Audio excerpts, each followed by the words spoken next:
sekarang beralih ke Ukraina. Masa kepemimpinan khususnya Volodymyr Zelensky itu di tahun 2015 sampai dengan tahun 2022, bahkan sampai dengan kini, NATO dan Amerika berusaha untuk bisa menjadikan Ukraina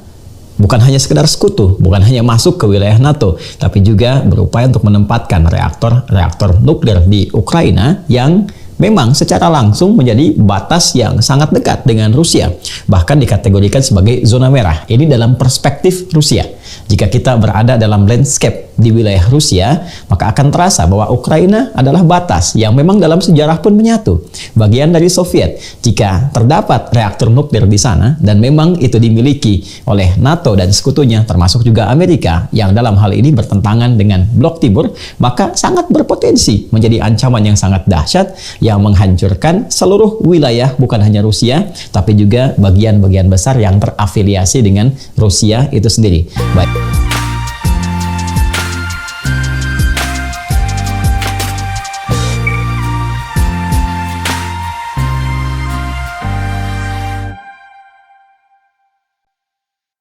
Sekarang kita akan masuk pada perbincangan yang kedua tentang situasi yang terjadi antara Rusia dan Ukraina berdasar tinjauan sejarah, dan ini akan memberikan landscape yang lebih luas dan juga pandangan yang lebih objektif, karena kita tidak bisa melihat satu persoalan yang terjadi di satu tempat hanya dari sudut pandang kita pribadi saja. Kita mesti masuk ke dalam wilayahnya, kita masih masuk dalam spektrumnya, sehingga kita bisa merasakan dan mengetahui jika berada dalam lingkaran yang dimaksudkan. Dan pendekatan sejarah adalah pendekatan yang paling netral yang kita bisa perhatikan, kita bisa lihat, termasuk keterkaitannya dengan respon-respon dunia yang kita saksikan pada saat ini. Teman-teman, sejatinya kita bisa mendapatkan banyak referensi yang bahkan bisa di googling, berselancar sendiri, mendapatkan referensi dari internet tentang keterkaitan sejarah antara Ukraina dan Rusia yang ternyata memang sudah berlangsung sejak berabad-abad yang lampau, tepatnya dari 880 Masehi, abad ke-9 sampai dengan abad ke-12 Masehi itu. Keterkaitan dan keterikatan antara Rusia dan Ukraina seperti kita ketahui sudah berlangsung dari sejak zaman kerajaan Kievan Rus atau Kiev-Saya Rus di Eropa Timur, wilayah Slavia Timur khususnya, dari mulai Novgorod yang sekarang disebut dengan Rusia itu, dan kelak kemudian dialihkan oleh Oleg ke wilayah Kiev yang kita kenal sebagai ibu kota Ukraina pada saat ini di abad ke-9, sampai berlangsung sebagai pusat politik, pusat ekonomi di abad yang ke-11, dan memang sejak saat itu keterikatannya begitu kuat, bahkan menyatu. Saya ingin lompat cepat ya, sampai kemudian terjadi satu pertikaian, perselisihan yang memisahkan di antara keduanya, bahkan wilayah-wilayah yang berada di sekitarannya, baik itu Belarusia ataupun yang sekarang menjadi wilayah-wilayah lain seperti negara Polandia, atau nanti kemudian batasan-batasannya Rumania dan Lituania dan sekitaran-sekitarannya, atau wilayah juga yang termasuk dalam wilayah Balkan yang kita kenal saat ini. Teman-teman, masa Soviet pada kisaran awal abad ke-20 menyatukan kembali wilayah-wilayah ini, baik apa yang tadi saya sebutkan dan khususnya terkait dengan Rusia dan Ukraina, maka dijadikan satu kesatuan wilayah di Soviet, baik wilayah Balkan, kemudian juga Ukraina dan termasuk Rusia di dalamnya. Disatukan dalam satu kesatuan, disebut wilayahnya dengan Uni Soviet, dan membentuk satu fakta pertahanan tertentu di tahun 1955 dikenal dengan Fakta Warsawa, seperti yang pernah kita pelajari dalam sejarah. Satu bencana muncul sekitar tahun 1930-an di era Stalin saat memerintah di Uni Soviet itu, ketika Stalin diduga mendesain satu bencana khusus di wilayah Ukraina yang menyebabkan kelaparan yang akut sehingga menyebabkan banyak orang meninggal dunia pada masa itu. Diduga banyaknya populasi di Ukraina yang meninggal dengan harapan digantikan oleh generasi-generasi tertentu yang diduga menghadirkan kesetiaan yang tinggi terhadap Uni Soviet ataupun kepemimpinan Stalin dan orang-orang setelahnya.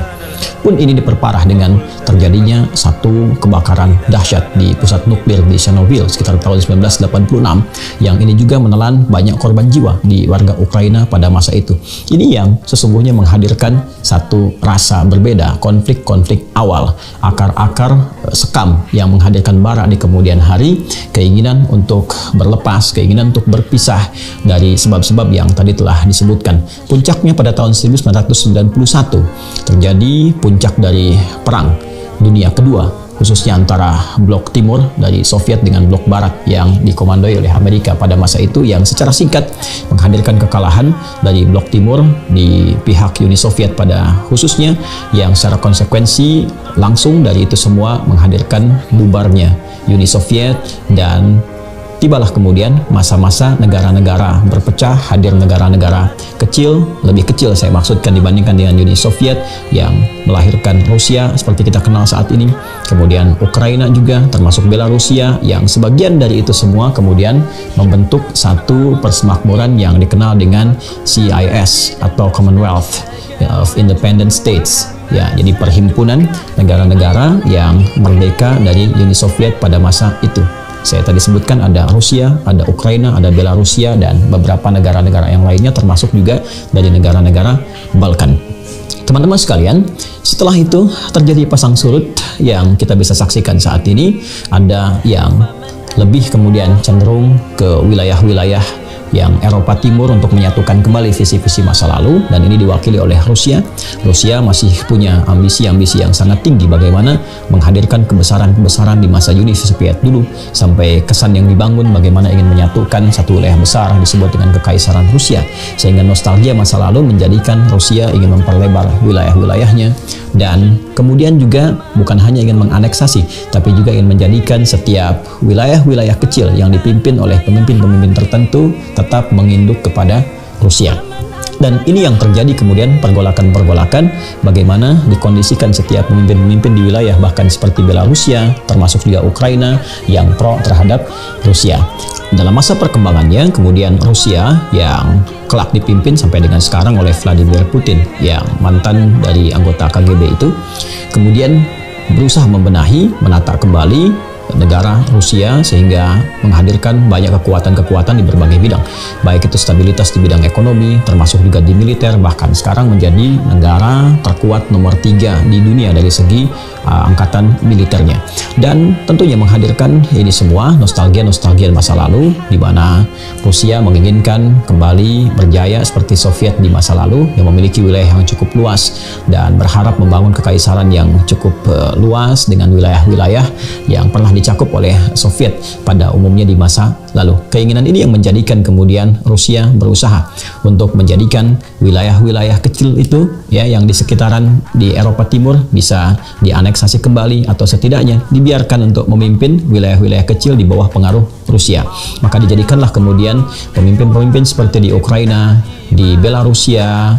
pro kepada Rusia, pro kepada blok timur, dalam hal ini wilayah yang pernah menyatu dengan Soviet di masa lalu. Maka kita lihat misalnya di Ukraina sendiri sampai tahun 2014 dipimpin oleh presiden bernama Viktor Yanukovych yang sejatinya pro terhadap Rusia. Namun nahasnya di tahun 2014 itu terjadi demonstrasi besar yang diduga oleh Rusia diprovokasi oleh Barat sehingga menggulingkan kepemimpinan Viktor Yanukovych. Ini yang kemudian mengakibatkan kemarahan dari Vladimir Putin yang pada saat itu memutuskan untuk menganeksasi wilayah Crimea, yaitu di Ukraina bagian timur, yaitu Ukraina di bagian timur di masa-masa kekosongan sebelum terpilihnya presiden yang baru. Dan lebih daripada itu, Putin juga kemudian menjadikan separatis-separatis yang ada di wilayah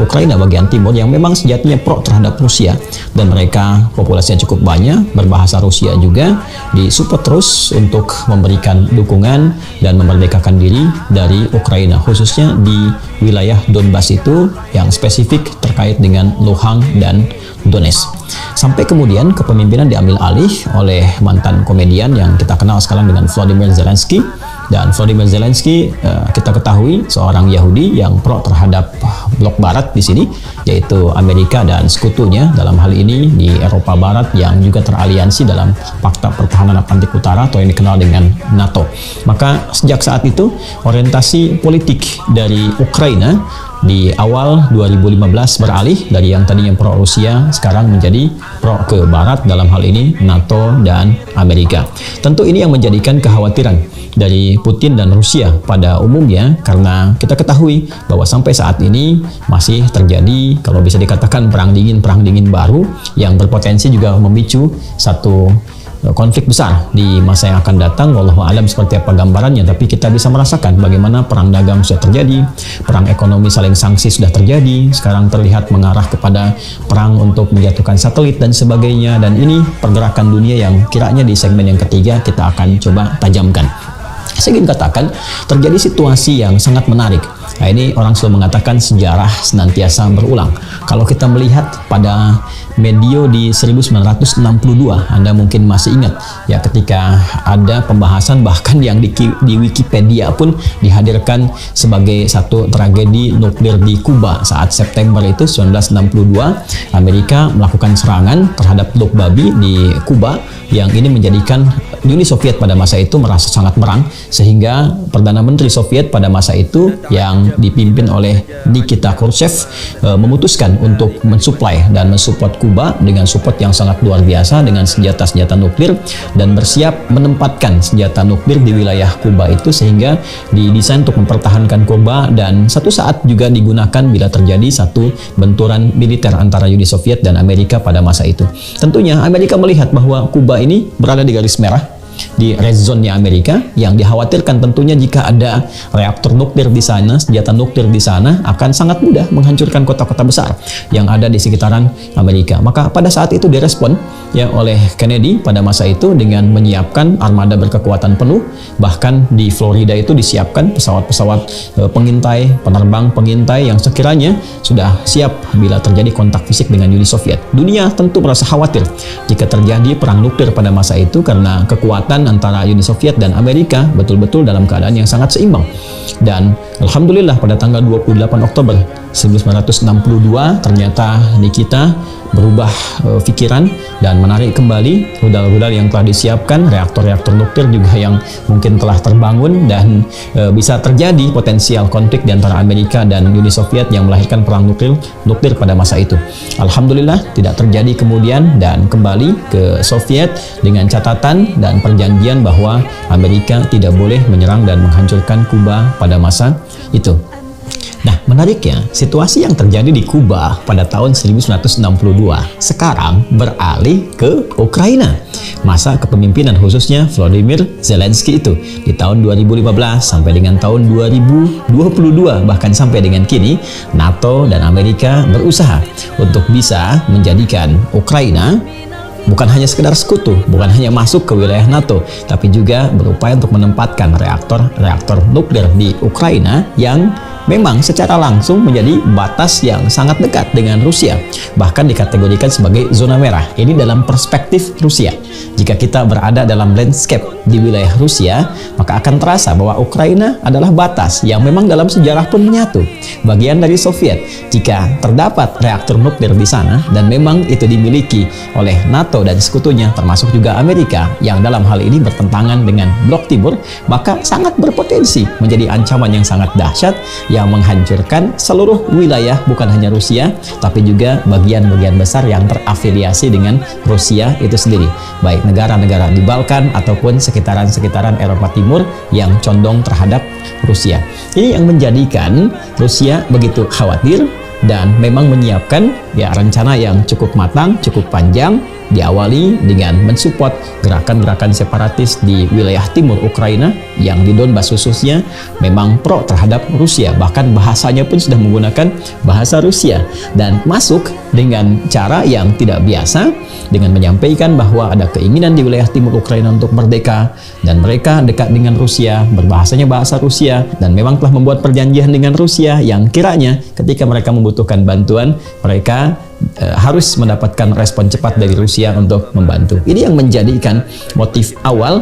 Rusia untuk memobilisasi pasukan yang sangat luar biasa di November 2021, dan puncaknya kita saksikan di awal tahun 2022 ini terjadi invasi besar-besaran yang pada awalnya terlihat dan terduga tidak dilakukan, tapi ternyata masuk juga, yang kita bisa duga secara umum bahwa tujuan utamanya spesifik adalah untuk mengganti kepemimpinan di Ukraina sehingga melahirkan pemimpin baru yang pro terhadap Rusia, dan dengan itu semua dapat dicapai misi atau tujuan utamanya menggagalkan peluang-peluang dari Barat untuk menjadikan Ukraina sebagai bukan hanya batas merah dengan Rusia, tapi juga tempat yang bisa ditanam nuklir di dalamnya sehingga bisa memicu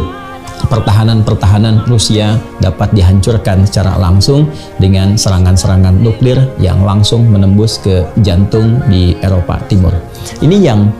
penting kita pahami secara global kalau kita bicara tentang geopolitik dan geostrategis. Jadi ngaji geopolitik dan geostrategis.